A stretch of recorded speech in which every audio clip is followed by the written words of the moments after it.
Pontevedra será finalmente a sede da Placemaking Week Europe 2022. A cidade de Lérez collerá o relevo de outras cidades anfitrioas como foron antes Ámsterdam, Estocolmo ou Valencia. Supón seguir subindo ou avanzando un chanzo máis na referencialidade internacional de Pontevedra. Supón a organización e o desafío da organización dun evento que vai a requerir un esforzo de logística e de estructura que, obviamente, teremos que empezar a preparar dende xa. Máis de 400 expertos en urbanismo sostible de toda Europa, pero tamén de Estados Unidos e Asia, daránse cita en Pontevedra en setembro do vindeiro ano. Lo que nosotros buscamos es ir a un lugar donde podamos compartir y se podamos aprender, siempre pegados en las realidades locales. Lo que quieren es venir a una ciudad que tenga cosas que enseñar, pero también la curiosidad suficiente para escuchar.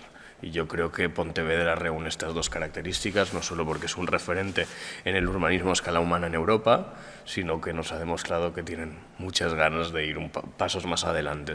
Durante unha semana intercambiarán puntos de vista sobre cuestións como o deseño urbano, a mobilidade, a educación ou a saúde pública, cunha ollada interdisciplinar. Outro dos obxectivos da Placemaking Week Europe é buscar respostas a algúns dos desafíos das cidades que os acollen. Empezamos tamén a escoller as dinámicas ou as cuestións nas que nos interesa recabar información, proxectos na cidade, pois como podía ser o caso de Monte Porreiro, que necesitan unha ollada nova. Dende o Concello explican que na organización deste evento empregarase gran parte do orzamento da Concellería de Promoción da cidade. Un importante retorno económico, non só pola xente que nos vai a visitar nesta semana, senón tamén porque quedará nesas persoas, neses prescriptores, nesas prescriptoras, esa imaxe de cidade acolledora, e eu estou segura e faremos todo o posible para que esa xente nos volva a visitar. O Goberno local comeza a traballar dende xa na súa organización, contactando ademais con diferentes actores do municipio para que participen de xeito dinámico.